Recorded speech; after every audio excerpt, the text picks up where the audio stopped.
اعوذ باللہ من الشیطان الرجیم بسم اللہ الرحمن الرحیم۔ شروع اللہ کے بابرکت نام سے جو بڑا مہربان اور رحم فرمانے والا ہے۔ آدم علیہ السلام کو جب جنت سے راندہ درگاہ کیا گیا، جنت سے نکالا گیا، زمین پر اتارا گیا، تو لکھا یہ ہے کہ آدم علیہ السلام جو وہاں سے چلنے لگے تو انہوں نے وہاں سے وہ حجر اسود کو اٹھا لیا۔ حجر اسود کو بطور موڑے کے یعنی بیٹھنے کے لیے ایک سیٹ کے طور پر حجر اسود کو اپنے بغل میں لے لیا اور زمین پر اتار دیے گئے۔ دوسری روایت میں آتا ہے کہ جس رات حضرت آدم علیہ السلام کو آسمان سے زمین پر اتارا گیا تو اس رات میں آدم علیہ السلام بڑی وحشت محسوس کر رہے تھے، بڑے مایوس اور پوری اس دنیا کے ہو کے عالم میں اکیلے رات کو بیٹھے تھے، اور بڑی ایک مایوسی اور وحشت طاری تھی کہ اسی رات میں اللہ تبارک و تعالی نے جنت کے دو جواہر یعنی ایک حجر اسود اور دوسری مقام ابراہیم، یہ دو پتھر اللہ تبارک و تعالی نے اس رات حضرت آدم علیہ السلام کے ساتھ اتار دیے۔ جب صبح کی روشنی پھیلی تو آدم علیہ السلام نے اپنے پاس یہ دونوں پتھر پڑے دیکھے،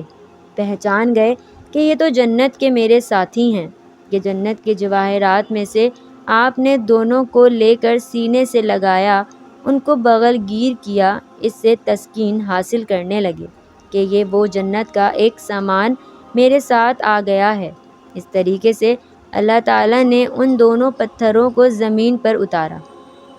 اور ایک عجیب بات ہے، ایک حدیث میں آتا ہے کہ حضرت آدم علیہ السلام جو حجر اسود کو لے آئے تھے، اصل میں حجر اسود ایک فرشتہ تھا۔ جب حضرت آدم علیہ السلام کو جنت میں اللہ تبارک و تعالی نے آباد کیا، ایک فرشتے کی نگرانی لگا دی تھی کہ آدم علیہ السلام کی نگرانی کرے کہ وہ ان تمام کی تمام جنتی ان کے لیے مذبح ہیں، لیکن یہ جو ایک درخت ہے، اس درخت کے کھانے سے ان کو منع کیا گیا ہے، تو تم اس کی نگرانی کرتے رہو کہ کہیں آدم علیہ السلام اس درخت کا پھل نہ کھائیں۔ چنانچہ یہ فرشتہ جو ہے وہ آدم علیہ السلام کی نگرانی کرتا رہا، تو آدم علیہ السلام بھی محتاط رہے اور جنت کے اندر وقت گزرتا رہا۔ جب اللہ تبارک و تعالیٰ کو تخمینی طور پر منظور تھا کہ آدم علیہ السلام پھل کھائیں اور پھر آگے سارا پڑوسی جو ہوا، تو یہ تکوینی نظام ہے، اللہ کے ہاں یہ ہونا تھا، یہ مقدر تھا۔ اللہ تبارک و تعالیٰ نے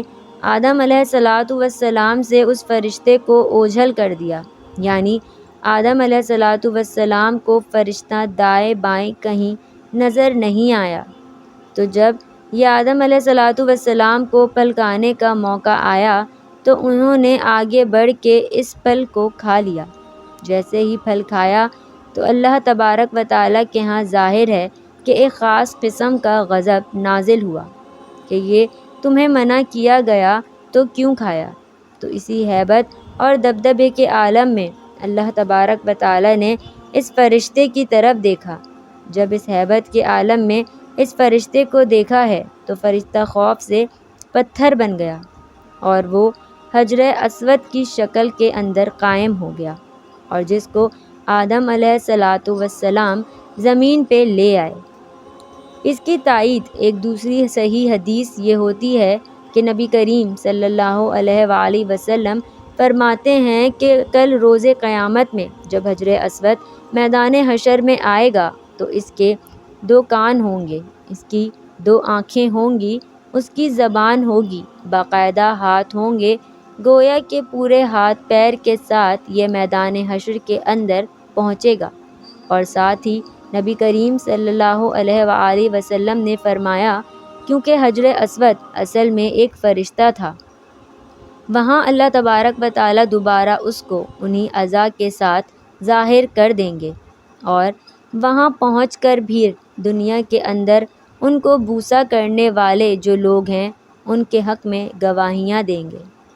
تو معلوم ہوا کہ یہ حجر اسود ایک فرشتہ ہے کہ دنیا کے اندر جو لوگ ہیں جو اسے بوسہ دیتے ہیں اور وہ تختی پر نوٹ ہو جاتا ہے کہ اس آدمی نے مجھے بوسہ دیا، اس کے گناہ معاف کر دیے گئے ہیں، تو کل روز قیامت میں وہ اس کی گواہی دے گا۔ اور مزے کی بات یہ ہے کہ دنیا کے اندر ایک بہت بڑے محدث گزرے ہیں، وہ یہ کہتے ہیں کہ میں مکہ کے اندر حرم میں حجر اسود کے قریب، کعبہ کے قریب ایک عرصے تک رہا تو میں نے ایک مرتبہ عجیب منظر دیکھا کہ یہ حجر اسود وہاں سے نکلا اور حجر اور اس کے دونوں ہاتھ تھے، پیر تھے، اس کے کان اور پوری ایک انسانی شکل میں نکلتا ہے۔ وہ نکلا اور کافی دور تک ٹہلتا ہوا آیا اور دوبارہ اسی جگہ قائم ہو گیا اور اسی طرح پتھر کی شکل اختیار کر دی۔ اس روایت سے تائید ہو گئی کہ جو اس بہت بڑے محدث نے یہ نظارہ دیکھا تو معلوم ہوا ہے۔ حدیث میں آتا ہے کہ جب حجر اسود کو کوئی حج یا عمرہ کرنے والا بوسہ دیتا ہے تو حقیقت میں وہ اللہ سے مصافحہ کرتا ہے، اللہ سے سلام کرتا ہے، اور سلام کرنے کے نتیجے میں اللہ تبارک و تعالیٰ اس کے سارے گناہوں کو معاف کر دیتا ہے، جیسے خود دو ایمان والے جب آپس میں ایک دوسرے سے مصافحہ کرتے ہیں۔ حدیث میں آتا ہے کہ ان دونوں کے الگ ہونے سے پہلے، ان کے مصافحے الگ ہونے سے پہلے اللہ گناہ معاف کر دیتے ہیں۔ تو وہاں جہاں حجر اسود کو مصافحہ گویا کہ اللہ سے مصافحہ ہے، تو اللہ سے مصافحہ اور گناہ معاف نہ ہوں، یہ کیسے ہو سکتا ہے؟ اس سے اللہ تبارک و تعالیٰ گناہوں کو معاف کر دیتے ہیں۔ تو یہ حجر اسود، یہ وہ فرشتہ ہے جو ہر بوسہ دینے والے کی تفصیلات کو نوٹ کر لیتا ہے۔ تو اللہ سے دعا ہے کہ اللہ تبارک و تعالیٰ ہمیں حجر اسود کا سلام اور بوسہ لینے کی سعادت نصیب فرمائے، آمین۔ لیکن اس میں شریعت کا مسئلہ لکھا ہے کہ اس کے لیے آپ کسی دوسرے کو تکلیف دے کر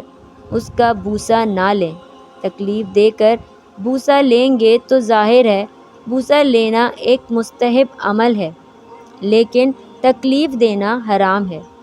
حرام کام کر کے ایک مستحب حاصل کریں گے، اللہ تبارک و تعالیٰ کے آگے اس کی کوئی قیمت نہیں۔